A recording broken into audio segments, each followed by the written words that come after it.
नमस्कार विद्यार्थी मित्रांनो, तुमचं सहर्ष स्वागत आहे ज्ञानांकुर फाउंडेशन्समध्ये। विद्यार्थी मित्रांनो, आपण ही पॉलिटीची PYQ सिरीज आपण लॉन्च केली आहे, ज्याचा मूळ उद्देश आहे की राज्यसेवा पूर्व परीक्षा आणि संयुक्त पूर्व परीक्षा 2024 मध्ये पॉलिटी विषयामध्ये तुम्हाला बऱ्यापैकी चांगल्या स्वरूपामध्ये क्वेश्चन सॉल्व करता आले पाहिजे। एक्झॅक्टली आन्सर माहिती असो किंवा नसो तरीही तुम्हाला तो क्वेश्चन्स डील करता येण्याची कॅपॅसिटी फक्त आणि फक्त PYQच्या ॲनालिसिसमुळे येऊ शकते, हे आपण इथं लक्षात घेणं गरजेचं आहे। त्यामुळं आपल्या ह्या सेगमेंटचं देखील पण नाव आहे analyse PYQ improvise your IQ। मग अशा पद्धतीने ही जी आपण सिरीज लॉन्च केली आहे त्याच्यामध्ये टॉपिक वाईज आपण जातोय। मग टॉपिक वाईजमध्ये पहिला टॉपिक आहे घटनेच्या निर्मितीबद्दल, तो बऱ्यापैकी आपण कव्हर केलेला आहे। आज आपल्याला दुसरा भाग बघायचा आहे घटनेची वैशिष्ट्य, जो की दुसरा टॉपिक आहे। याच्यावर आपण संबंधरित्या जे काही क्वेश्चन्स येऊन गेलेले आहे, मग ते कंबाईन एक्झाम असो, राज्यसेवेची पूर्व मुख्य असो, तुमच्या ग्रुप सी ची प्री किंवा मेस असो, कशाही स्वरूपातले क्लर्क असो इव्हन दो, तरीही आपण तिथे क्वेश्चन्स डील करतोय, क्वेश्चन्सला ॲनालिसिस करतोय। का? कारण की आयोगाचा पॅटर्न जर ओळखता आला तर क्वेश्चन्सला चांगल्या पद्धतीने ऑब्झर्वेशनमध्ये घेऊन आपण डील करू शकतो किंवा त्याला आन्सर टिक करून येऊ शकतो। त्यामुळे आपल्याला जास्तीत जास्त मार्क्स फेच करणं, सोबतच मुख्य परीक्षेला याचा तुम्हाला नक्की फायदा होणार आहे। का? कारण की ग्रुप सी ची असलेली मुख्य परीक्षा सोबतच राज्यसेवेची असलेल्या काही संदर्भातली पूर्व किंवा मुख्य परीक्षा ह्या दोन्हीमध्ये याचा 100% वापर केला जाऊ शकतो। त्यामुळे ही सिरीज कंटिन्यूअसली बघा। मी तुमच्यासाठी सगळं टॉपिक वाईज घेऊन येतो आहोत आणि इकॉनॉमिक्स हे विषयाबद्दल त्याबद्दल मी घेऊन येणार आहे आणि सविस्तररित्या स्पष्टीकरणासहित। फक्त आपल्याला तिथं टिकमार करायचं नाही तर त्याची मागची कारणं देखील आपल्याला तिथं बघायची आहे। चलायचं मग मित्रांनो, आज आपल्याला बघायचं आहे घटनेचे वैशिष्ट्याबद्दल विचारले गेलेले क्वेश्चन्स। मग पहिला क्वेश्चन्स आहे तो आहे ASO मेन्स 2022 ला विचारलेला आहे। मग तिथं मॅच द पेअर्स मध्ये क्वेश्चन विचारला होता मेन्स मध्ये ASOच्या। तर काय क्वेश्चन्स आहे, योग्य जोड्या जुळवा। त्याच्यामध्ये काय आहे तर एका साईडला समिती दिलेले आहे आणि दुसऱ्या साईडला त्या व्यक्तींचे जे हेड तिथं होते तर त्याच्याबद्दल व्यक्तींचे नावं दिलेले आहे आणि कोणत्या योग्य स्वरूपामधले जोडी जुळलेली आहे त्याच्यावर क्वेश्चन्स त्यांनी विचारलेला आहे। मग आपला असलेला संदर्भ जेव्हा बघतो तर त्यावेळेस आपल्याला संविधान आणि संविधान सभेच्या माध्यमातून तयार केल्या गेलेल्या ह्या समित्या, त्यांचे अध्यक्ष तुम्हाला पाठ असणं अपेक्षित आहे मुख्यच्या एक्झाम ओरिएंटेशननी। कदाचित तुम्हाला प्रिलिमला देखील ही क्वेश्चन विचारला जाऊ शकतो। मग त्या प्रकारचा पहिला आहे सल्लागार समिती, दुसरं बी आहे मूलभूत अधिकाराची उपसमिती, केंद्रीय संविधान समिती, अल्पसंख्याक समिती आणि समोर दिले आहे जवाहरलाल नेहरू, JB कृपलानी, जवाहरलाल नेहरू परत आणि त्या प्रकारे मौलाना अबुल कलाम आझाद यांचं नाव दिलेलं आहे। मग हे जोड्या बरोबर आहे का, तर ह्या संदर्भामध्ये आपल्याला आन्सर इथं शोधायचं आहे। तर बघा विद्यार्थी मित्रांनो, ज्यावेळेस आपला कॉन्स्टिट्यूशन असेंब्ली फ्रेम झाली तर कॉन्स्टिट्यूशन असेंब्लीमध्ये सगळ्यात महत्त्वाचं कार्य होतं संविधान तयार करणे। संविधान तयार करता वेळेस आपल्याला विविध समित्यांच्या माध्यमातून त्या आपल्याला संविधानामध्ये ज्या काही इन्ग्रेडियंट्स असेल ते आपल्याला इनपुट्स करायचे होते। का? कारण की संविधान फक्त एका व्यक्ती किंवा 2-3 व्यक्तीच्या माध्यमातून तयार होणं हे बिलकुल अपेक्षित नव्हतं। कारण की संविधानामधले प्रत्येक घटक आणि त्या घटकावर असलेली विचारसरणी आणि त्याच्यामध्ये असलेल्या कोणत्या गोष्टी टाकायच्या किंवा कोणत्या गोष्टी टाकायच्या नाही याच्यासाठी आपण विविध प्रकारच्या समित्या नेमल्या होत्या। मग आपल्या संविधान सभेमध्ये टोटल किती प्रकारच्या समित्या होत्या तर लक्ष ठेवायच्या 22 प्रकारच्या समित्या तिथं इस्टॅब्लिश केल्या गेल्या होत्या। मग त्याच्यामध्ये सगळ्या इन्क्लूड आहे मुख्य समिती, उपसमिती, ह्या सगळ्या मिळून टोटल 22 समित्या होत्या आणि 22 समित्यांच्या माध्यमातून खऱ्या अर्थाने आपलं संविधान तयार झालेलं आपल्याला इथं लक्षात येतं। मग 22 संविधानामध्ये त्या प्रकारची त्याची फोड केली गेली। 12 अशा काही समित्या वेगळ्या आणि 10 अशा वेगळ्या समित्या तिथं इस्टॅब्लिश करण्यात आल्या। मग आता ह्या ज्या काही 12 समित्या होत्या त्या 12 समित्या सबस्टॅन्टिव्ह होत्या। काय होत्या? सबस्टॅन्टिव्ह। सबस्टॅन्टिव्ह म्हणजे महत्त्वाच्या असलेल्या प्रोसिजरल अस्पेक्टवर भाष्य करणार होत्या आणि दुसऱ्या काही होत्या त्या होत्या तुमच्या असलेल्या प्रोसिजरल अस्पेक्टवर भाष्य करणाऱ्या। मग प्रोसिजरल अस्पेक्टसाठी वेगळ्या 10 समित्या आणि सबस्टॅन्टिव्ह गोष्टीसाठी असलेल्या 10 समित्या, अशा टोटल 22 समित्या आपल्या संविधान सभेमध्ये एक्झिस्ट करत होत्या, हे लक्षात घेणं गरजेचं आहे। मग प्रत्येक समित्याचे अध्यक्ष हे वेगवेगळ्या स्वरूपातले होते. मग ज्यावेळेस आपण बघतो तर त्यावेळेस आपल्याला इथं हाच क्वेश्चन विचारला आहे की कोण त्या प्रकारचं असलेलं अध्यक्ष होतं. तर लक्षात येऊ शकतं की मूलभूत अधिकार उपसमिती आणि त्या स्वरूपातलं असलेलं केंद्रीय संविधान समिती हे जे दोन आहे त्यांचे अध्यक्ष हे बरोबर इथं दिलेले आहे, हे लक्षात घेणं गरजेचं आहे. म्हणजेच तुमचं वरचं असलेलं स्टेटमेंट चुकीचं आहे. सल्लागार नावाची समिती अशी कोणतीच नव्हती. सल्लागाराच्या स्वरूपामध्ये जर बघायला गेलं तर सल्लागाराच्या असलेल्या स्वरूपामध्ये सल्लागार म्हणजे ॲडवायझरी कमिटी कशासाठी हे विचारलेलं नाहीये. Advisory committee on the flag असं जर विचारलं असतं तर आपण राजेंद्र प्रसाद सरांचं नाव घेतलं असतं, परंतु इथं फक्त सल्लागार समिती आहे. सल्लागार समिती नावाची समिती तिथं एक्झिस्ट करत नव्हती. त्यामुळं आपल्याला हे अपेक्षित नाहीये. त्यामुळे हे पहिले असलेलं स्टेटमेंट काय असणार आहे, चुकीचं असणार आहे. त्याच्यानंतर मूलभूत अधिकाराची उपसमिती होती तर कोण होतं तिथं, जे.बी. कृपलानी होतं. जर आपण बघायला गेलं तर आपल्याकडच्या असलेल्या स्वरूपामध्ये मूलभूत अधिकार आणि मूलभूत अधिकार, अल्पसंख्याक, वगळलेली क्षेत्र अशा विविध 4 स्वरूपातली एक मोठी समिती होती आणि ह्या समितीचे अध्यक्ष वल्लभभाई पटेल होते. आणि त्या वल्लभभाई पटेलच्या मार्गदर्शनाखाली जी मूलभूत हक्क, त्याच्यानंतर अल्पसंख्याक, वगळलेली क्षेत्र ही एक मोठी अशी समिती होती. मग त्याची आपण कॅटेगरायझेशन केलं आणि त्याला उपसमितीच्या नावाखाली ठेवलं. मग उपसमिती मूलभूत अधिकाराची, उपसमिती अल्पसंख्याकाची, अशा उपसमित्यांचं त्याचं कॅटेगरायझेशन केले असल्या कारणामुळं त्यांचेही अध्यक्ष हे वेगवेगळ्या स्वरूपातले आपल्याला तिथं दिसून येत आहे. मग अशा संदर्भामध्ये मूलभूत अधिकाराच्या बाबतीमध्ये उपसमिती होती तर त्यांचे अध्यक्ष जे.बी. कृपलानीच होते, हे लक्ष ठेवणं गरजेचं आहे. त्याच्यानंतर केंद्रीय संविधान समिती त्या स्वरूपामध्ये ज्यावेळेस आपण बघतो तर त्यावेळेस आपल्याकडे संघ राज्य संविधान समिती स्थापन केली होती आणि त्या समितीचे अध्यक्ष जवाहरलाल नेहरू होते. आणि जर तुम्हाला विचारलं की प्रांतिक घटना समिती काय, प्रांतिक घटना समितीचे अध्यक्ष कोण होते तर लक्ष ठेवायचं वल्लभभाई पटेल होते. हे इथं कन्फ्यूज होऊ द्यायचं नाही. इथं विचारलेलं आहे केंद्रीय म्हणजे संघ राज्य घटना समितीचे अध्यक्ष कोण होते तर ते होते पंडित नेहरू आणि प्रांतिक घटना समितीचे अध्यक्ष वल्लभभाई पटेल होते. हेही इथं लक्ष ठेवणं गरजेचं आहे. मस्त इथं लक्ष ठेवा, कन्फ्युजिंग होऊ देऊ नका. प्रांतिक स्तरावर कोण, वल्लभभाई पटेल. संघ राज्य म्हणजे सेंट्रल स्टेटसाठी एक कॉन्स्टिट्यूशन्स, मग त्याच्यासाठी असलेलं कोणतं अध्यक्ष होते तर जवाहरलाल नेहरू होते. हेही लक्ष ठेवणं गरजेचं आहे. अल्पसंख्याकाच्या समितीसाठी कोण होतं तर लक्ष ठेवायचं तर एच.सी. मुखर्जी होतं. कोण होते, एच.सी. मुखर्जी. एस.सी. मुखर्जी हेच जे की आपण त्यांना 25 जानेवारी 1947 परमनंट उपाध्यक्ष म्हणून कन्सिडर केलेलं होतं.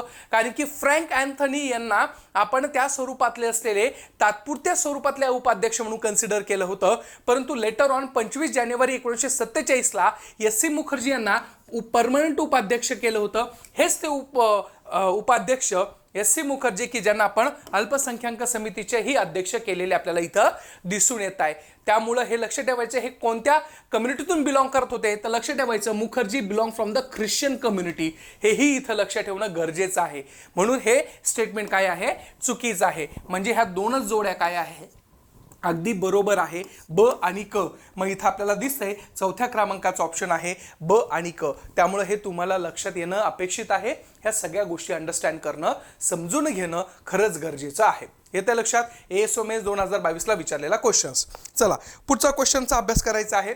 पुढचा क्वेश्चन आहे 2ऱ्या क्रमांकाचा. भारतातील संघ राज्य व्यवस्थेच्या संदर्भामध्ये खालील कोणती वैशिष्ट्ये योग्य आहे. ASOMES 2022 परत मेस आपण ओरिएंटेशन घेऊ. तर त्याच्यामध्ये काय दिलेलं आहे, भारतातील संघ राज्य व्यवस्थेच्या संदर्भात खालील कोणती वैशिष्ट्ये योग्य आहे. पहिलं आहे संविधानाची सर्वोच्चता, केंद्र व राज्य सरकारमध्ये सत्तेची विभागणी, स्वतंत्र न्याय व्यवस्थेचं अस्तित्व आणि चौथा ऑप्शन आहे केंद्रीय मंत्रिमंडळाची सर्वोच्चता. योग्य निवडायचं आहे. मग अ ब ड, ब क ड, ब क आणि अ ब क अशा प्रकारचं त्यांनी कॅटेगरायझेशन केलेलं आहे. तर विद्यार्थी मित्रांनो, ज्यावेळेस आपण संघ राज्य सिस्टीम म्हणतो, जेव्हा फेडरलिझम म्हणतो, तर फेडरलिझमचं कॅरेक्टरिस्टिक्स काय आहे हे आपल्याला लक्षात येणं अपेक्षित आहे. मग ज्यावेळेस आपण फेडरलिझम म्हणतो किंवा संघ राज्य म्हणतो तर आपलं India pure federal type of government आहे का तर बिलकुल त्याचा आन्सर असणार आहे नाही.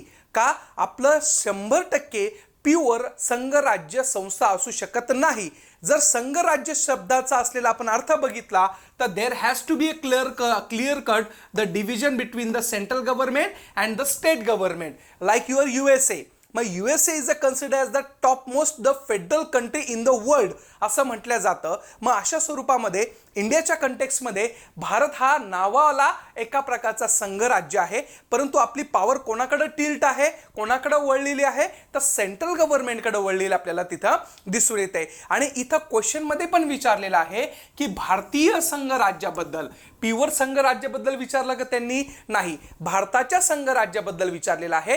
म्हणजे भारतामध्ये सेंट्रल आणि स्टेट गव्हर्नमेंट को एक्झिस्टली तिथं एक्झिस्ट करता. मग भारताच्या संघराज्याबद्दल काय वैशिष्ट्य आहे तिथं विचारलेले क्वेश्चन्स आहे. मग काय सांगितलेलं आहे? संविधानाची सर्वोच्चता, the supremacy of the constitution. Yes, absolutely हे आपल्या संपूर्ण भारताच्या असलेल्या हितासाठी असलेलं एक संदर्भ आहे की भारतामध्ये सुप्रिमसी काय आहे? संविधान आहे. आज आपलं सेंट्रलच्या अधिपत्याखाली स्टेट चांगलं जगतंय, भले की तिथं पॉलिटिकल्स डिसिजन्स किंवा पॉलिटिकल पार्टीज ह्या डिफरन्शिएट जरी असेल तरीही आपल्या स्टेटची असलेली मर्जी ही कुठंतरी कमी स्वरूपातली आहे as compare to a central government. Central government is a powerful mechanisms to hold the particular state mechanism. म्हणून आपल्याकडं त्याच्या असलेली जी काही रूल्स अँड रेग्युलेशनची प्रोसिजर आहे ती कोणाकडे आहे? संविधानाकडे आहे. संविधान नसतं तर कदाचित आपल्याकडचे असलेले जे छोटे छोटे राज्य आहे ते विखुरले गेले असते. परंतु संविधानाची सुप्रिमसी हे भारताच्या संघराज्याचं पहिलं वैशिष्ट्य आहे. दुसरं वैशिष्ट्य काय सापडतंय? तर केंद्र आणि राज्य सरकारामध्ये सत्तेची काय आहे? विभागणी. The divisions between the central and the state government in the nature of a politicals angle. मग पॉलिटिकल किंवा राजकीय स्वरूपामध्ये आपल्याला सेंट्रल गव्हर्नमेंट आणि स्टेट गव्हर्नमेंट दोन्ही एक्झिस्टमध्ये आपल्याकडे दिसून येतं. भारतामध्ये दोन्ही आहे म्हणून आपल्याला हे दोन्ही स्टेटमेंट बरोबर आहे. तिसरं स्टेटमेंट आहे स्वतंत्र न्यायव्यवस्थेचे अस्तित्व. येस, ॲब्सोल्युटली त्या प्रकारच्या असलेल्या स्वरूपामध्ये स्वतंत्र न्यायव्यवस्था आपल्याकडे आहे. इंडिपेंडंट ज्युडिशरी आहे. मग इंडिपेंडंट ज्युडिशरी फ्रॉम विच? तर एक्झिक्युटिव्ह पासून असलेली ही ज्युडिशरी वेगळी आहे, कार्यकारी मंडळापासून कशी आहे? वेगळी आहे. स्वतंत्र न्यायव्यवस्था आहे. त्याच्यामध्ये इंटरफेअर आहे का कोणाचं? बिलकुल नाही. मग अशा वेळेस स्वतंत्र न्यायव्यवस्था आहे. परंतु चौथा ऑप्शन जर आपण नीट बघायला गेलं तर काय आहे? केंद्रीय मंत्रिमंडळाची सर्वोच्चता. असं काही आहे का? नाही, बिलकुल नाही. केंद्रीय मंत्रिमंडळ संपूर्ण भारतासाठी तिथं सर्वोच्च मानलं जातं, परंतु within the spheres of the state government. मग राज्याच्या असलेल्या कार्यक्षेत्रामध्ये आपल्याला कोण दिसतंय? तर राज्याच्या कार्यक्षेत्रामध्ये आपल्याकडचं असलेलं मंत्रिमंडळ हे राज्याचं सुपिरियर आहे than your particular central government. तिथं न नादा द्यान की तुमच्या असलेल्या सेंट्रल जी काउन्सिल्स ऑफ मिनिस्टर आहे, केंद्रीय मंत्रिमंडळ आहे, भारतासाठी कायदा करणारे, परंतु राज्याच्या स्पियरमध्ये, राज्याच्या असलेल्या कार्यक्षेत्रामध्ये राज्याचं असलेलं कायदे मंडळ, कार्यकारी मंडळ हे एका प्रकारे सुपिरियर आहे. म्हणून इथं केंद्रीय मंत्रिमंडळाची सर्वोच्चता हे स्टेटमेंट चुकीचं असल्या कारणाने पहिलं, दुसरं, तिसरं हे 3 स्टेटमेंट बरोबर आहे. म्हणून चौथं म्हणजे जे ऑप्शन आहे अ, ब, क हे काय असणार आहे? हे बरोबर तिथं आन्सर असणार आहे. त्यामुळे हे लक्षात घेणं गरजेचं आहे की कशा पद्धतीने आपल्याकडे तिथं आहे. इथं आपल्याकडं फेडरलिझमचा अर्थ प्युअर फॉर्ममध्ये कधीही घ्यायचा नाही. का? कारण की इंडियामध्ये त्या प्रकारच्या गोष्टी जेव्हा आपण ऑब्झर्व करतो तर त्यावेळेस आपल्याला लक्षात येते की अशा स्वरूपामध्ये सेंट्रल आणि स्टेट्स असलेले एक्झिस्टनेस हा को एक्झिस्टली आपल्याला तिथं दिसून येतं लक्षात. चालायचं पुढं. मग चला तिसरा क्वेश्चन घेऊया. खालीलपैकी कोणते भारतीय राज्य घटनेचे वैशिष्ट्य आहे? आता इथे शब्द वापरलेला आहे भारतीय राज्य घटनेचे वैशिष्ट्य कोणते आहे? The what is the features of the Indian constitutions. We have to be know the exactly natures of the our Indian constitutions. मग त्याच्यामध्ये पहिलं काय आहे? तर अध्यक्षीय शासन पद्धती आहे का आपल्याकडं? प्रेसिडेन्शियल फॉर्म ऑफ गव्हर्नमेंट आहे का? तर बघूया आपण. त्याच्यानंतर प्रभावी केंद्र शासन त्या प्रकारच्या असलेल्या काही गोष्टी. यस. त्याच्यानंतर दुहेरी नागरी न्यायपालिका किंवा ड्युएल ज्युडिशरी सिस्टीम आहे का? चौथा आहे द्विग्रही कायदेमंडळ. मग आपल्याकडं ज्यावेळेस आपल्या कॉन्स्टिट्यूशन असेंब्लीमध्ये डिबेट चालू होता की आपण काय स्वीकारायचं, एक तर आपण त्या प्रकारचं असलेलं संसदीय शासन प्रणाली स्वीकारायची का, की ज्याच्या माध्यमातून लोकप्रतिनिधित्वाच्या माध्यमातून आपलं सरकार चालणार आहे. जसे की आपण MLA MPs यांना निवडून देतो, खासदार आमदारांना निवडून देतो, हे आपले लोकप्रतिनिधी असतात आणि हे आपल्या वतीने सगळ्या आपल्या गोष्टी ज्या काही असेल ते तुमच्या सरकारच्या असलेल्या वतीने तिथं मांडत असतात. मग अशा वेळेस आपण संसदीय शासन प्रणालीचा स्वीकार केलेला आहे, आपण अध्यक्षीय लोकशाही प्रणालीचा स्वीकार केलेला नव्हता. का, तर कारण की संविधान सभेमध्ये याच्यावर जेव्हा चर्चा झाली तर त्यावेळेस असं सांगण्यात आलं होतं, जर आपण उद्या चालून अध्यक्षीय लोकशाही पद्धतीचा स्वीकार करू तर यदा कदाचित उद्या चालून भारताच्या असलेल्या एखाद्या व्यक्तीच्या हातामध्ये ही जर पॉवर गेली तर उद्या त्याचा मिसयूजही होऊ शकतो. आणि विशेषतः भारतीय लोकांना संसद कसं चालतं, भारतामध्ये संसदेची पायाभरणी कशी झालेली आहे, लॉ मेकिंग प्रोसेस कशी होती, ह्या सगळ्या गोष्टीचं असलेलं अवलोकन हे ऑलरेडी भारतीय लोकांना अवेअर होतं. सोबतच भारतीय लोक they were the familiar with this parliamentary form of government. For that reasons आपण त्या प्रकारे अध्यक्षीय लोकशाही किंवा अध्यक्षीय शासन पद्धती ही कधीही स्वीकारलेली दिसून येत नाही. मग पहिलं स्टेटमेंट काय असणार आहे, चुकीचं आहे. भारतीय राज्यघटनेच्या वैशिष्ट्यामध्ये अध्यक्षीय शासन पद्धती आहे का, नाही. मग त्या प्रकारचं वरील सर्व हा स्टेटमेंट किंवा हे ऑप्शन इलिमिनेट होतं, त्याच्यामध्ये हे पण इलिमिनेट होतं. मग उरलं कोणतं, तर 2 आपल्याकडे ऑप्शन उरलेले, मग तेही बघून घेऊ. प्रभावशाली केंद्र शासन, यस आहे त्या प्रकारचं असलेलं प्रभावी केंद्र शासन आहे. आपल्याकडं सेंट्रल आणि स्टेट गव्हर्नमेंटमध्ये जेव्हा आपण बघतो तर त्यावेळेस पॉवरफुल कोण आहे, तर सेंट्रल गव्हर्नमेंट आहे. स्टेटला कोणाच्या अंडरमध्ये राहावं लागतं, तर सेंट्रलच्या अंडरमध्ये राहावं लागतं. आपल्याकडं डिव्हिजन ऑफ पॉवर जेव्हा आपण बघतो तर त्यावेळेस पण जेव्हा 7व्या शेड्यूलचा आपण संदर्भ घेतो, the division of the powers within the spheres of the particular तुमच्या ज्या सूच्या दिलेल्या आहे, जसे की युनियन लिस्ट आहे, स्टेट लिस्ट आहे, त्याच्यामध्ये सर्वात जास्त विषय कोणाचे आहे, तर युनियनचे आहे, म्हणजे सेंट्रलचे तिथे विषय आपल्याला दिसून येत आहे. मग अशा पद्धतीच्या माध्यमातून इथं सेंट्रलचे विषय जास्त आहे, म्हणजे आपल्याकडे प्रभावशाली कोण आहे, तर सेंट्रल गव्हर्नमेंट आहे दॅन युअर स्टेट गव्हर्नमेंट. म्हणून हे स्टेटमेंट काय आहे, प्रभावीशाली केंद्र शासन हे बरोबर आहे. दुहेरी न्यायपालिका आहे का आपल्याकडं, दुहेरी न्यायपालिका नाही आपल्याकडं. लक्ष ठेवायचं, आपल्याकडं ज्युडिशरी सिस्टीम, न्याय व्यवस्था ही एकात्मिक स्वरूपातली आहे, ही इंटिग्रेटेड ज्युडिशरी सिस्टीम आहे. मग इंटिग्रेटेड ज्युडिशरी सिस्टीम म्हणजे काय मित्रांनो, तर अगदी सोप्या भाषेमध्ये आपल्याकडं सुप्रीम कोर्ट आहे, त्याच्यानंतर हायकोर्ट्स आहे, त्याच्यानंतर तुमचं असलेलं डिस्ट्रिक्ट कोर्ट्स आहे, त्याच्यानंतर आहेत तालुका कोर्ट्स आहे. मग आपल्याकडं दुहेरी त्या स्वरूपातली असलेली न्याय व्यवस्था नाही. म्हणजेच काय, तर आपल्याकडं तुमचं अपिलेट ज्युरिडिक्शन आहे, म्हणजे तालुका कोर्टमधून तुम्ही डिस्ट्रिक्ट कोर्टमध्ये अपील करू शकता. It has to be appeal for within the sphere of the times. तुम्ही हायकोर्टमध्ये करू शकता आणि त्याच्यानंतर तुम्ही सुप्रीम कोर्टमध्ये करू शकतात. इथं प्रत्येक राज्यासाठी हायकोर्ट आपण इस्टॅब्लिश केलेले आहे. जर आपल्याकडे असं असतं की प्रत्येक राज्यासाठी एक सुप्रीम कोर्ट, मग त्यावेळेस आपण तिथं ड्युएल तुमची असलेली जी न्याय व्यवस्था आहे असं म्हटलं असतं. परंतु आपल्याकडे तसं आहे का, नाही. आपल्याकडं इंटिग्रेटेड ज्युडिशियल सिस्टीम आहे. दुसरा त्याचा अर्थ होतो की सुप्रीम कोर्टची ऑर्डर प्रत्येक कोर्टाला काय आहे, बाइंडिंग्स आहे. हा त्याचा दुसरा एक अर्थ निघतो इंटिग्रेटेड ज्युडिशरी सिस्टीमच्या माध्यमातून. तिसरा अर्थ असतो, जसे की इंडियन कॉन्स्टिट्यूशन आहे, Indian constitution supreme court follow करतं, हायकोर्ट फॉलो करतं, डिस्ट्रिक्ट कोर्ट फॉलो करतं, तालुका कोर्ट फॉलो करतं. म्हणजे सगळ्या कोर्ट सिस्टीमच्या माध्यमातून आपल्याला एकच कायदा हा फॉलो करावा लागतो. जर तुम्ही अमेरिकेमध्ये बघायला गेलं तर अमेरिकेच्या प्रत्येक स्टेटनुसार त्याचं इंडिव्हिज्युअल अशा प्रकारचं असलेलं कॉन्स्टिट्यूशन आहे आणि इंडिव्हिज्युअल स्टेटचं स्वतःचं एक सुप्रीम कोर्ट आहे. मग अशा प्रकारच्या असलेल्या स्वरूपामध्ये त्याची जी इंडिव्हिज्युअलिटी आहे ती प्रोटेक्ट केल्या जाते त्या स्टेटच्या माध्यमातून. म्हणून तिथं एक ड्युएल काइंड ऑफ अ न्याय व्यवस्था आपल्याला तिथं दिसून येते. ड्युएल पर्टिक्युलर जे ज्युडिशरी सिस्टीम आहे त्याला म्हटलं जातं. मग अशा वेळेस दुहेरी न्यायपालिका भारतामध्ये एक्झिस्ट करत नाही. भारतामध्ये एकात्मिक न्याय व्यवस्था ही एक्झिस्ट करते. इंटिग्रेटेड ज्युडिशरी सिस्टीम आपल्याला दिसून येते. बघा ना, आयपीसी आहे, तर आयपीसी सुप्रीम कोर्टमध्ये पण कधी कधी रेफर केला जातो, हायकोर्ट करतं, डिस्ट्रिक्ट कोर्ट करतं, तालुका कोर्ट करतं.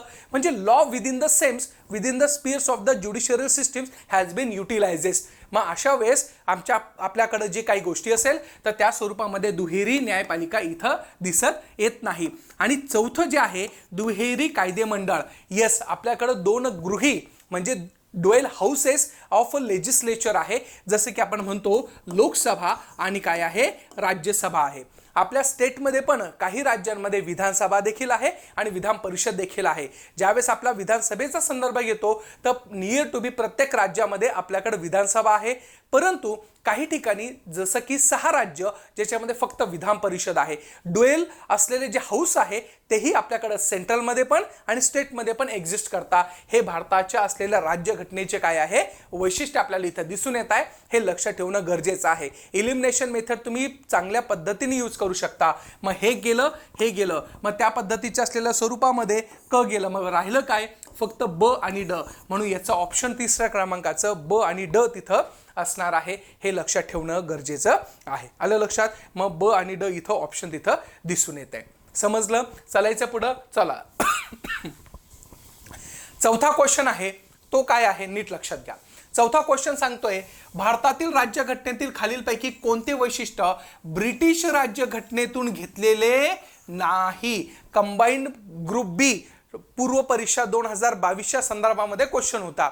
मी विद्यार्थ्यांना नेहमी सांगत असतो, जे कोणी माझे त्या प्रकारचे असलेले ऑनलाईन क्लासेस ज्यांनी अटेंड केलेले आहे किंवा ज्यांनी कोर्स परचेस केलेला आहे त्यांना सगळ्यांना मी सांगत असतो की हा जो एरिया आहे, जो पर्टिक्युलर तुमच्या असलेल्या ह्या कॉन्स्टिट्यूशनच्या असलेल्या वैशिष्ट्यांबद्दल भाष्य करतो, तो टॉपिक पाठ करून जा. तो टॉपिक मस्ट असणं अपेक्षित आहे का त्याच्यावर क्वेश्चन असतो म्हणजे असतो. मग ग्रुप बीच्या असलेल्या 2022 मध्ये विचारला गेलेला आहे क्वेश्चन्स. मग काय विचारलेलं आहे की our constitution is a borrowed constitution. संविधान जे तयार झालेलं आहे ते उसनवारीचं संविधान आहे किंवा इकडून तिकडून घेतलेलं असलेलं संविधान आपल्याला दिसून येत आहे. मग अशा वेळेस कोणत्या संविधानातून कोणत्या गोष्टी घेतलेल्या आहे आणि कोणत्या घटकांमध्ये ते आपण इनबिल्ड केलेलं आहे हे आपल्याला समजणं अपेक्षित आहे. बघा विद्यार्थी मित्रांनो, ज्यावेळेस संविधान तयार होत होतं तर त्यावेळेस डॉक्टर बी आर आंबेडकर सरांना एक व्यक्ती उठला आणि त्यांनी सांगितलं की this is your constitution is not a Indian constitution. असं का बोलला? कारण की त्यांनी सांगितलं की आपलं भारताचं संविधान हे दुसऱ्या देशाकडून घेतलेलं आहे, त्यामुळं आपल्या भारताच्या संविधानाला भारताचं संविधान आहे असं कदापि म्हणू नये. त्यावेळेस doctor B R Ambedkar sir थोडे दुखावले, परंतु त्यांनी त्याचं उत्तर लगेच दिलं.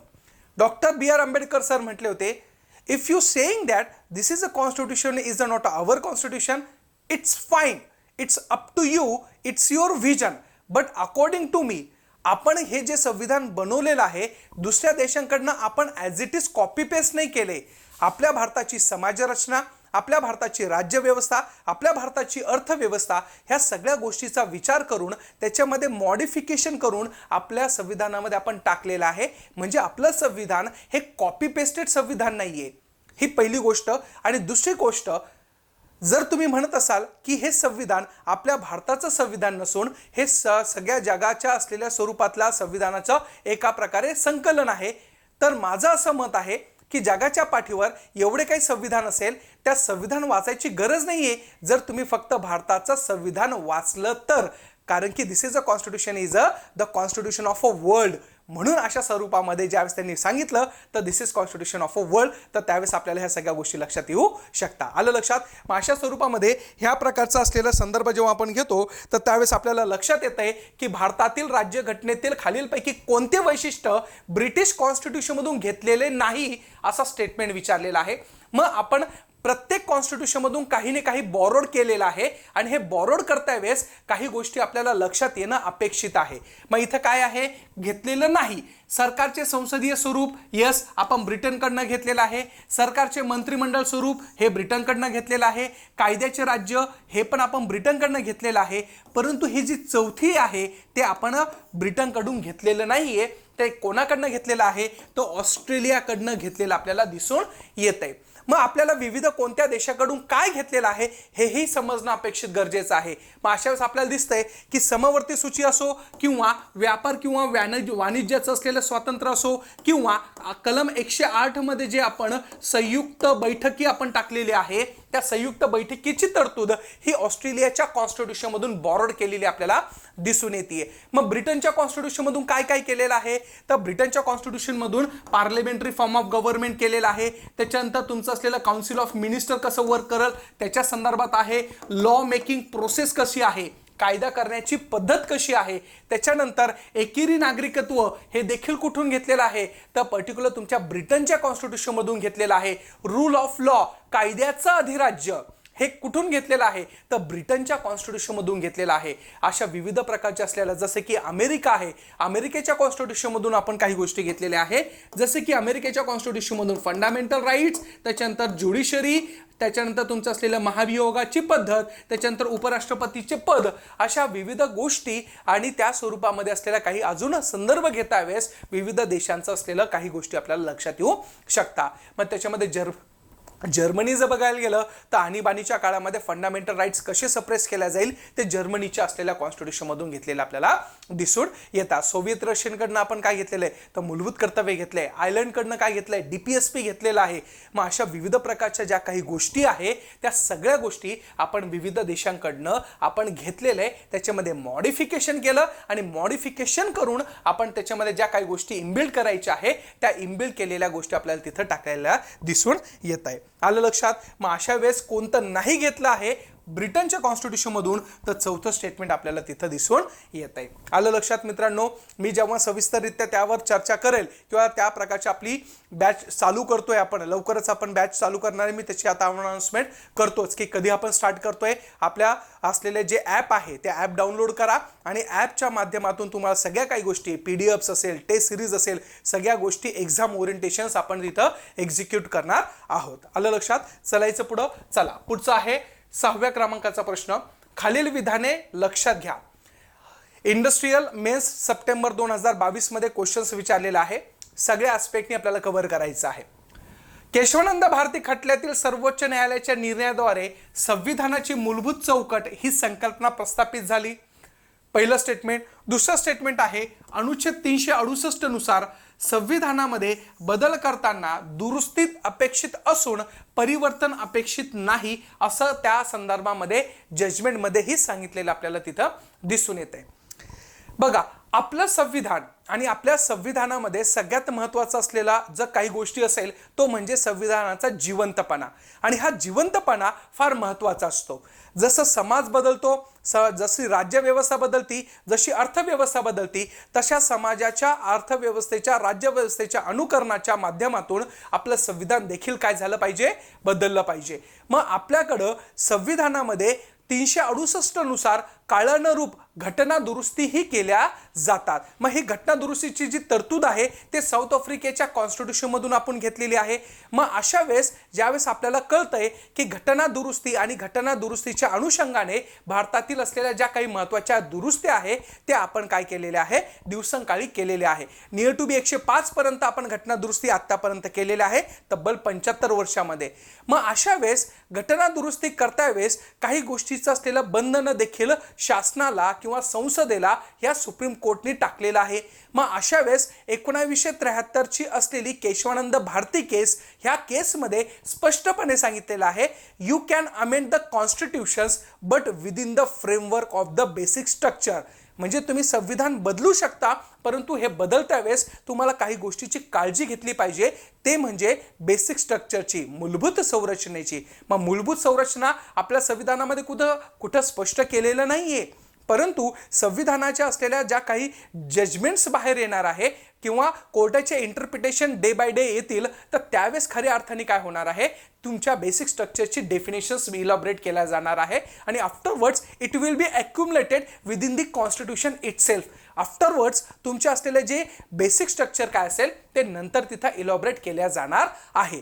परंतु अशा वेळेस इथं संसदेने काळजी घेतली पाहिजे की आपल्याला त्याच्यामध्ये फक्त काय करायचे आहे, दुरुस्ती करायची आहे, परिवर्तन करायचं नाहीये. उद्या चालून तुम्ही 368 नुसार संपूर्ण भारताचं संविधानच एकदम त्या प्रकारचं असलेलं मिटून टाकशाल असं अपेक्षित नाहीये. आपल्याला फक्त काळानुरूप त्याच्यामध्ये दुरुस्त्या झाल्या पाहिजे. असं केशवानंद भारती केसमध्ये जेव्हा कोट अँड कोट केलं तर त्यावेळेस खऱ्या अर्थाने ह्या सगळ्या गोष्टी आपल्या भारतासमोर आलेल्या दिसून येत आहे. मग केशवानंद भारती केस आता आणि त्याच्या सर्वोपत असलेल्या काही गोष्टी मी आपल्या यूट्यूब चॅनलवर केशवानंद भारती खटला काय आहे हा सविस्तररित्या घेतलेला आहे. You can check check it, you can make it. तुम्हाला केशवानंद भारती केस अगदी डिटेलमध्ये तिथं समजणार आहे, तुम्ही बघू शकता. आलं लक्षात. मग केशवानंद भारती खटला आणि त्या स्वरूपामध्ये 368 नुसार त्या प्रकारचं जे काही गोष्टी असेल ह्या दोन्ही स्टेटमेंट काय आहे बरोबर आपल्याला तिथं दिसून येत आहे. मग ऑप्शन किती आहे, चौथ्या क्रमांकाचा ऑप्शन आपल्याला तिथं दिसून येत आहे. आलं लक्षात. मग अशा पद्धतीने हे लक्षात येणं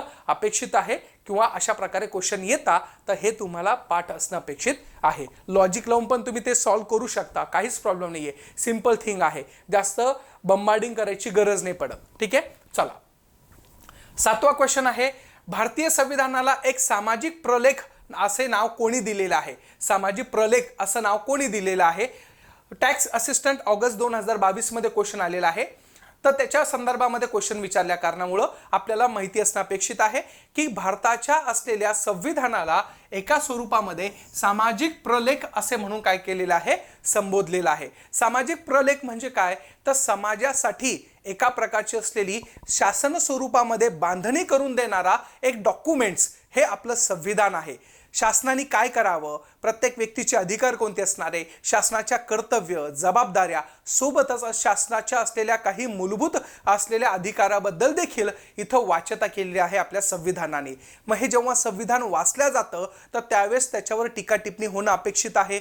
मग आंतरराष्ट्रीय स्तरावरचे असलेले Reynold personality the Granville Austin यांचं एक खूप सुंदर पुस्तक आहे the cornerstone of Indian constitutions. मग कॉर्नरस्टोन ऑफ इंडियन कॉन्स्टिट्यूशन जेव्हा तुम्ही वाचता तर त्याच्यामध्ये हा स्पष्टपणे उल्लेख केलेला आहे की संविधान हे जे भारताचं बनवलेलं आहे ते युनिक स्वरूपातलं आहे. दुसरी गोष्ट, त्याच्या असलेलं अस्तित्व जगाच्या स्तरावर प्रत्येक व्यक्तीला हेवा वाटेल अशा स्वरूपातलं बनलेलं आपल्याला दिसून येतंय. आणि हा एक काय आहे, सामाजिक प्रलेख आपल्याला तिथं दिसून येतोय. मग असा स्टेटमेंट कोणी म्हटलेलं आहे तर लक्ष ठेवायचं, तर ग्रॅनविल ऑस्टिन यांनी म्हटलेलं आपल्याला दिसून येत आहे. तर त्याच्यानंतर एन ए पालखीवाला, जर तुम्ही बघायला गेलं केशवानंद भारती केस, तर नानी पालखीवाला ज्यांना म्हणतात तर तो व्यक्तिमत्व आहे, परंतु यांचा संदर्भ इथं येत नाही. तर केशवानंद भारती केसमध्ये येतो की 13 जणांची बेंच बसलेली होती आणि हा एकटा व्यक्तिमत्व तिथं लीड करत होता. मग केशवानंद भारती केसमध्ये नानी पालखीवालाचा संदर्भ आहे, इथं नाही. इथं कोण आहे तर ग्रॅनविल ऑस्टिन आहे. त्यांचं पुस्तक आहे द कॉर्नरस्टोन ऑफ इंडियन कॉन्स्टिट्यूशन्स. हे तुम्ही बुक वाचा, खूप चांगलं बुक आहे. अंडरस्टँड लेवल तुमची एक हाय लेवलची होणार आहे. बघा विद्यार्थी मित्रांनो, माझा प्रांजळ मत आहे की राज्यसेवा पूर्व परीक्षा असेल किंवा संयुक्त पूर्व परीक्षा असेल याच्यासाठी हे युटिलाइज केलं जाऊ शकतं. आणि आगामी काळातल्या 2025च्या अस्पेक्टनी for the preparations of the mains orientations I have to be here. I will be deal in accordingly to what the examinations has to be demanded from you. मी सगळ्या गोष्टी इथं करून घेणार आहे. त्याच्यासोबतच एसे रायटिंग असेल, सोबतच तुमची असलेली पर्टिक्युलर जे आन्सर रायटिंग असेल ते आन्सर रायटिंग स्किल कशी इम्प्रूव्हायझेशन करायची, कंटेंट कसे गोळा करायचे, कोणत्या स्वरूपामध्ये तिथं मांडणी केली पाहिजे, ह्या सगळ्या गोष्टीचं आपण तिथं आपण चर्चा करणार आहोत. किंबहुना त्याच्यावर ऑलरेडी माझ्या 2-4 बॅचेस झालेले आहे. त्या विद्यार्थ्यांचाही खूप चांगल्या पद्धतीने इम्प्रूव्हायझेशन झालं आहे. UPSC मध्ये आता ते विद्यार्थी इंटरव्ह्यूला देखील अपीअर झालेले आहे. त्यामुळे तुम्हाला जर त्या प्रकारची काही इन्क्वायरीज करायची असेल तर खाली माझा नंबर मी पोस्ट केलेला आहे, तर त्याच्यावर तुम्ही कॉल करू शकता. तुम्हाला जर अजून राज्यसेवेबद्दल काही विचारणा करायची असेल, संयुक्त पूर्व परीक्षेबद्दल विचारणा करायची असेल, तिथंही तुम्ही कॉल करू शकता. आलं लक्षात. चला, पुढचा आहे खालीलपैकी कोणती तरतूद, 8वा नंबरचा क्वेश्चन आहे, खालीलपैकी कोणती तरतूद भारतीय राज्यघटनेने अमेरिकेच्या राज्यघटनेतून घेतलेली आहे. आपण आता चर्चा केली की प्रत्येक घटनेतून काही ना काही घेतलेलं आहे, त्यामुळे क्वेश्चन्स येणार म्हणजे येणार. तर STI मेन्स जुलै 2022 मध्ये हा क्वेश्चन विचारला आहे. मग अमेरिकेच्या कॉन्स्टिट्यूशन मधून काय घेतलेलं आहे, तर मूलभूत कर्तव्य घेतली का, तर नाही. मूलभूत हक्क घेतले का, यस. एकेरी नागरिकत्व कुठून घेतलेलं आहे, ब्रिटनच्या कॉन्स्टिट्यूशन. संसदीय सरकार, ब्रिटनच्या कॉन्स्टिट्यूशन. मूलभूत कर्तव्य सोव्हिएत रशियनकडनं घेतलेलं आहे, परंतु भारतामध्ये 42 सेकंड कॉन्स्टिट्यूशन अमेंडमेंट 1976 ला आपण हे इनबिल्ट केलेलं आहे. त्यामुळं आपलं असलेलं उत्तर काय असणार आहे, मूलभूत हक्क इथं असणार आहे. हे लक्ष ठेवणं गरजेचं आहे.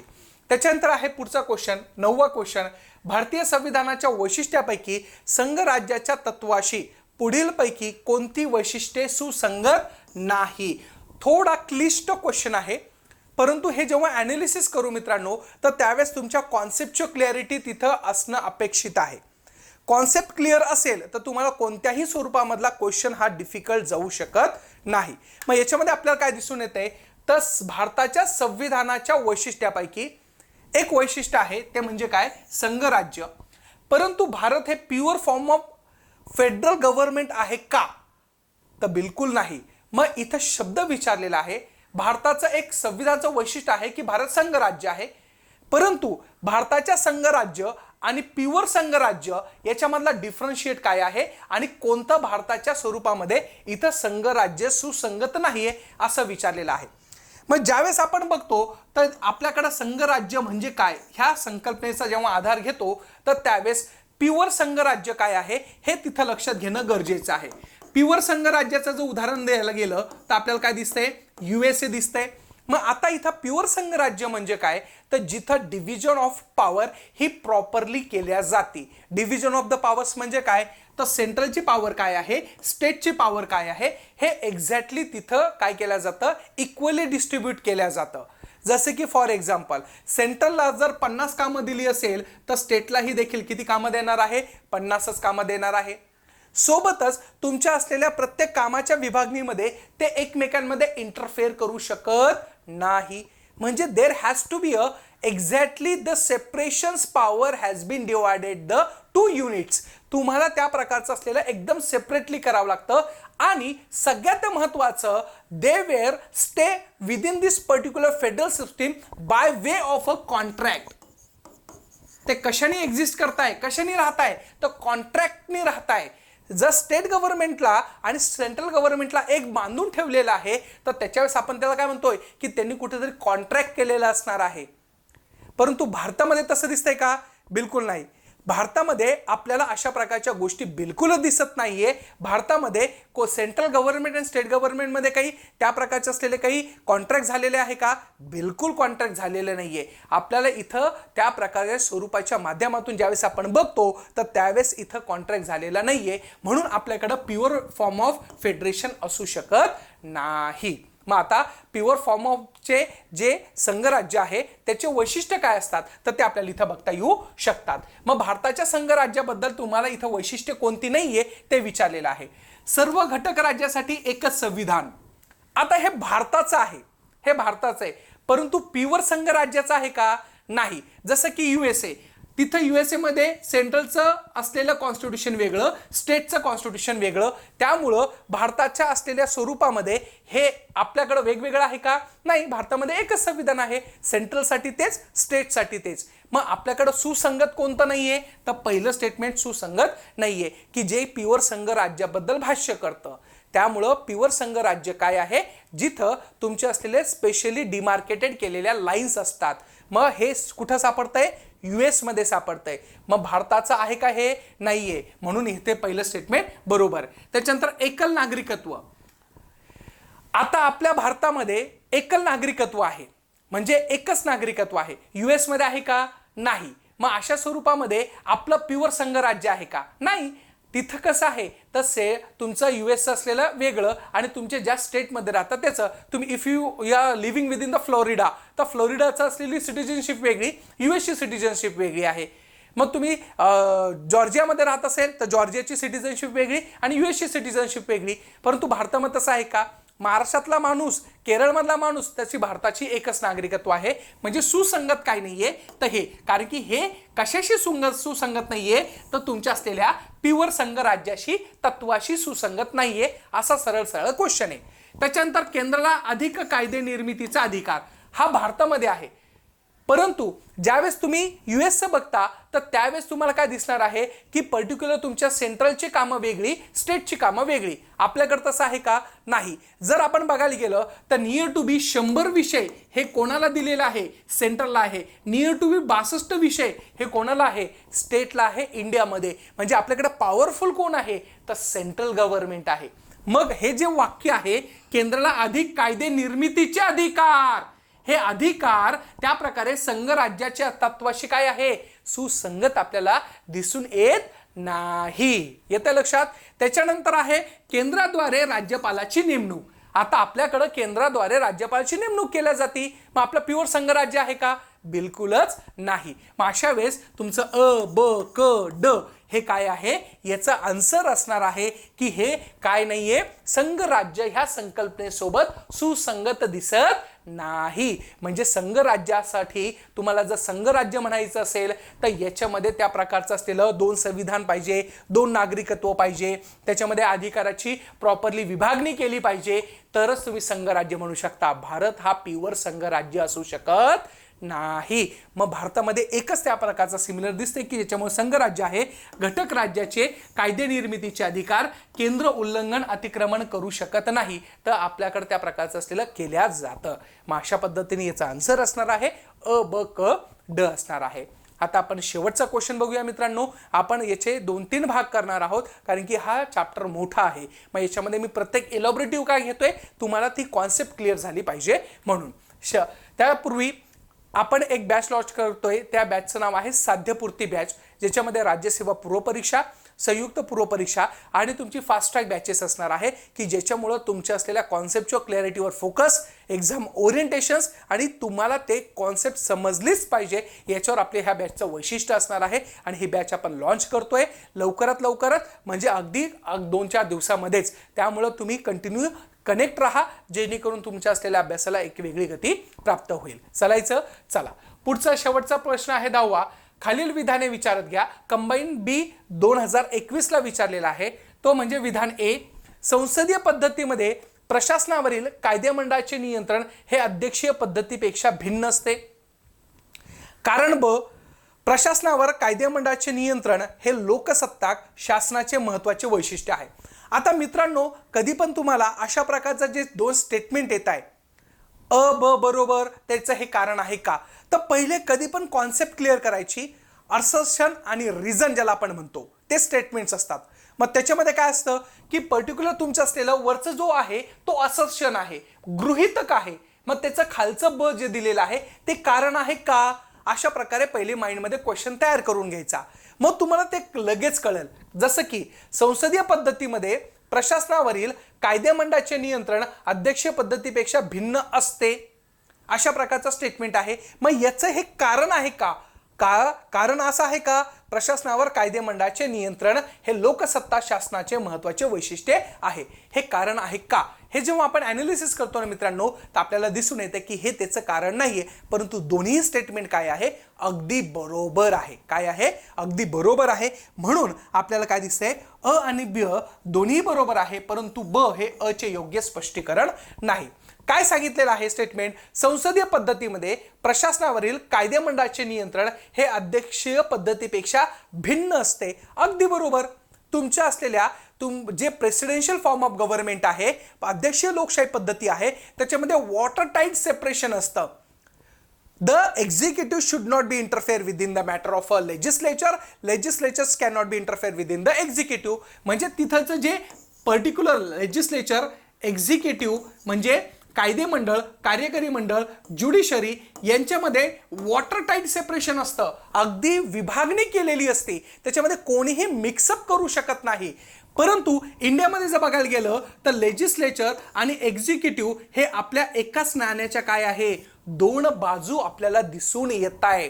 भारताच्या वैशिष्ट्यामध्ये कायदे मंडळ आणि कार्यकारी मंडळ हे एकाच नाण्याच्या काय आहे, 2 बाजू आहे. परंतु अमेरिकेमध्ये अध्यक्षीय लोकशाही पद्धतीमध्ये तुम्हाला वॉटर टाईट सेपरेशन दिसतंय. म्हणजे कायदे मंडळाने कायदे कसे केले हे एक्झिक्युटिव्ह विचारू शकत नाही, किंवा एक्झिक्युटिव्हने त्याची अंमलबजावणी केली की नाही हे लेजिस्लेचर त्याला विचारू शकत नाही. आपल्याकडे तसं आहे का, नाही. कार्यकारी मंडळ हे कायदे मंडळाला त्या प्रकारे जबाबदार असतात आपल्याकडं. का, कारण की त्यांनी कायदे केलेले आहे. मग कायद्याची अंमलबजावणी करायचं कार्य कोणाचं पाहिजे, एक्झिक्युटिव्हचं. म्हणून आपल्याला इथं हे जे स्टेटमेंट दिसतंय की संसदीय पद्धतीमध्ये प्रशासनावरील कायदेमंडळाचे नियंत्रण हे अध्यक्षीयशाही पद्धतीमध्ये कसं आहे, भिन्न आहे. अध्यक्षीयशाही पद्धतीमध्ये हा याला विचारू शकत नाही, हा याला विचारू शकत नाही, आणि हा तर त्याच्या संदर्भामध्ये कधीच इंटरफेअर करू शकत नाही.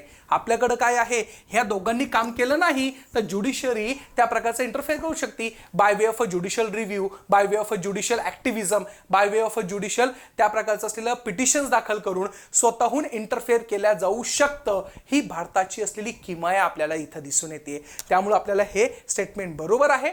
मग त्याचं हे कारण आहे का की प्रशासनावर कायदे मंडळाचे नियंत्रण हे लोकसत्ताक शासनाचे महत्त्वाचे वैशिष्ट्य आहे. बिलकुल कारण नाहीये. इंडिव्हिज्युअल स्टेटमेंट हे दोन्ही काय आहे बरोबर आपल्याला तिथं दिसून येत आहे. म्हणजे ऑप्शन क्रमांक 2 याचा आन्सर असणार आहे. आलं लक्षात मित्रांनो.